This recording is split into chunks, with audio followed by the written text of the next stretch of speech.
ኢትዮጵያ ዋና ከተማዋ አዲስ አበባ በከፍተኛ የቅጣት ማዕበል ውስጥ ትገኛለች ማለት ይቻላል። የቅጣቶች እየተሽጎደጎዱ ነው። የትራፊክ ቅጣት፣ የደንብ መተላለፍ የመሳሰሉት ቅጣቶች ተግባራዊ በመደረግ ላይ ይገኛሉ። መንግስት ከቅጣት ከፍተኛ ገንዘብ ለማግኘት አቅዶ እየተንቀሳቀሰ ያለ ይመስላል። ራሱ በመንግስት አንደበትም ከሚገለጹት መረጃዎች ለመረዳት እንደቻል ነው በየቀኑ ከፍተኛ ገቢ ከቅጣት እየተሰበሰበ መሆኑን ነው። ከዚሁ ከቅጣት ጋር በተያያዘ አንድ የደረሰን መረጃ አለ። የገንዘብ ቅጣቱ የመጀመሪያ ደረጃ ጥፋት፣ በሁለተኛ ደረጃ ጥፋት እያለ እስከ 5ኛ ደረጃ የሚያስቀምጣቸው የቅጣት እርከኖች አሉት ነው የሚለው የአዲስ አበባ ንግድ ቢሮ። ይህ ቅጣት ምንድን ነው?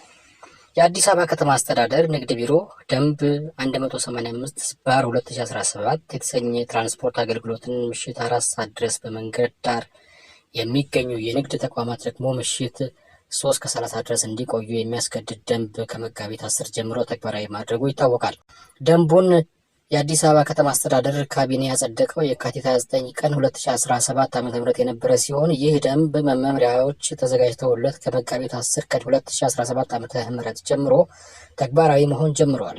የንግድ ቢሮው የኮሚኒኬሽን ዳይሬክተር አቶ ሙሰማ ጀማል ደንቡ የህግ ተጠያቂነትን ጨምሮ የገንዘብና በመጨረሻም ንግድ ፈቃድን እስከ መሰረዝ የሚያደርሱ ቅጣቶች እንዳሉት ለቲክቫ ኢትዮጵያ ተናግረዋል። የኮሚኒኬሽን ዳይሬክተሩ በዝርዝር እንደገለጹት ከሆነ የገንዘብ ቅጣቱ የመጀመሪያ ደረጃ ጥፋት፣ ሁለተኛ ደረጃ ጥፋት እያለ እስከ 5ኛ ደረጃ የሚያስቀምጣቸው የገንዘብ ቅጣት እርከኖች አሉት። በመጀመሪያ ደረጃ በሚሰጡ ማስጠንቀቂያዎች ላይ የማይታረሙ የንግድ ተቋማት ላይ እስከ መጨረሻው የገንዘብ እርከን ከተቀጡ በኋላ የንግድ ፈቃድን እስከ መሰረዝ የሚደርስ ቅጣት እንዲቀጡ ይደረጋል። ይህ ከመሆኑ በፊት ደንቡን የማስተዋወቅ ስራ በሁሉም ሚዲያዎች ይሰራል። ደንቡን ተግባራዊ ያድርገናል። እዚህ ላይ ምንም አይነት ድርድር አይኖረውም። የማስተዋወቁ ስራ ግን በሰፊው ይሰራበታል።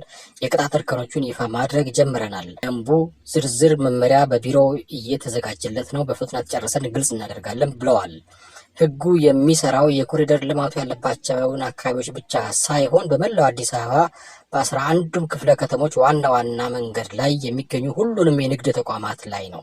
የትራንስፖርት እንቅስቃሴንን በተመለከተ ሁሉንም የግል የትራንስፖርት ሰጪ አካላትን ጨምሮ የሚመለከት ነው። ይህንም መንገድ ትራንስፖርት ባለስልጣን ጋር በመሆን የጋራ ተፈጻሚ ይሆናል ብለዋል። አስተዳደራዊ የመጀመሪያ ደረጃ የገንዘብ ቅጣት እርከን ምን ይመስላል የሚለውን በተመለከተም ሲያብራሩ ከምሽቱ 3:30 በፊት የንግድ ተቋሙን መዝጋት 10,000 ብር ያስቀጣል። ለተገልጋይ ሊያቀርብ የሚችለው አገልግሎት ወይም ምርት ያለው የለም በማለት ተገልጋይ እንዳይስተናገድ ማድረግ 10,000 ብር ያስቀጣል። መንገድ ዳር ላይ ያሉ ንግድ ተቋማትና አገልግሎት መስጫ ተቋማት ከምሽት እስከ ንጋት ድረስ የተቋሙን የውጭና የውስጥ መብራት አለማብራት 7,000 ብር ያስቀጣል። የህንፃ የፊተኛው ገጽ መብራት ወይም የፋሳድ ላይት መብራት ያለ መስቀል እና ወይም ያለ ማብራት 5,000 ብር ያስቀጣል። የንግድ ተቋሙ መግቢያ በር ዝግ ሆኖ አገልግሎት የሚሰጥ ከሆነ ክፍት መሆኑን የሚያመለክት በኤሌክትሪክ የሚሰራ ምልክት ያለማድረግ 5,000 ብር ያስቀጣል። ከምሽት 4 ሰዓት በፊት ላይ የትራንስፖርት አገልግሎት ማቋረጥ፣ መውጣት ወይም የስምሪትን መስመር ማቆራረጥ 5,000 ብር ያስቀጣል። የከተማ አስተዳደሩ ካወጣው የትራንስፖርት አገልግሎት ታሪፍ በላይ ተሳፋሪውን ማስከፈል 5,000 ብር ያስቀጣል። ከገንዘብና አስተዳደራዊ ቅጣቶች በፊት ከምሽቱ 3:30 በፊት የንግድ ተቋሙን ዘግቶ የተገኘ ነጋዴ የ24 ሰዓት የማስጠንቀቂያ ጊዜ እንደሚሰጠው አቶ ሙሰማ ጀማል ለቲክቫ ኢትዮጵያ ገልጸዋል። በሌላ ዜና የምግብ ዘይትና የስንዴ ዱቄትን በንጥረ ነገር አበልጽጎ ማምረት አስገዳጅ ሆነ። የምግብ ዘይትና የስንዴ ዱቄትን በንጥረ ነገር አበልጽጎ ማምረት አስገዳጅ መሆኑን የአዲስ አበባ ምግብና መድኃኒት ባለስልጣን አስታወቀ።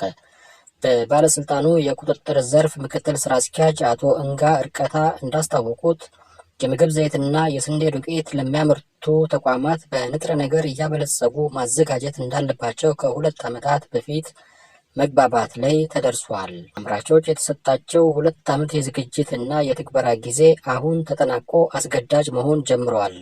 አምራቾች አስገዳጅነቱን ተቀብለው በንጥረ ነገር እያበለጸጉ በማሸግ ማምረት የጀመሩ መኖራቸውን ጠቅሰው የአቅም ውስንነት ያላቸው ተቋማት ደግሞ ተግባራዊ ማድረግ ከጀመሩ ድርጅቶች ጋር በማስተሳሰር ወደ ተግባር እንዲገቡ እየተደረገ መሆኑን ጠቁመዋል። እንደ ምክትል ስራ አስኪያጁ ገለጻ መስፈርቱ በውስጡ በርካታ አስገዳጅ ጉዳዮችን ያካተተ ነው።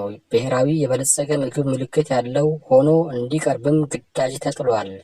ይህም በመሆኑ በአዲስ አበባ ከተማ ለሚገኙ የምግብ ዘይትና የስንዴ ዱቄት ለሚያመርቱ ተቋማት ዘይቱን በቪታሚን ኤ እና ዲ እንዲሁም የስንዴ ዱቄቱን በቪታሚን ቢ ኮምፕሌክስ እና ዚንክ አበልጽገው አሽገው ማቅረባቸው አስገዳጅ መሆኑን መተማመን ላይ ተደርሷል።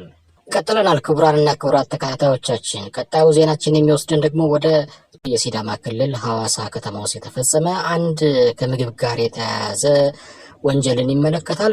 ቀጥለን እናነባዋለን። ጤፍን ከባዕድ ነገር ጋር ቀላቅለው እንጀራ ለገበያ ሲያቀርቡ የነበሩ 84 ግለሰቦች በቁጥጥር ስር ዋሉ። በሐዋሳ ከተማ አስተዳደር ጤፍን ከባዕድ ነገር ጋር ቀላቅለው እንጀራ ጋግረው ለገበያ የሚያቀርቡ 84 ግለሰቦች በቁጥጥር ስር መዋላቸውን የአስተዳደሩ ፖሊስ መምሪያ አስታወቀ።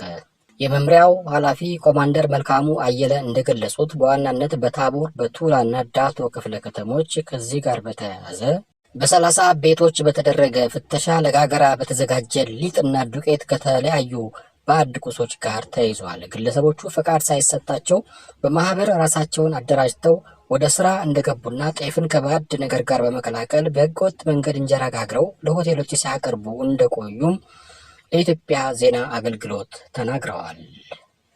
የሲዳማ ክልል ጤናና ጤና ነክ አገልግሎት ግብዓት ጥበቃና ቁጥጥር ባለስልጣን ዋና ዳይሬክተር ቡሪሶ ቡላሾ በበኩላቸው ከተያዙት ግብዓቶች ውስጥ ለምርመራ ከተላኩ 7 ናሙናዎች 5ቱ በሰው ጤና ላይ ጉዳት የሚያስከትሉ ንጥረ ነገሮች እንደተገኘባቸው ተረጋግጧል ብለዋል።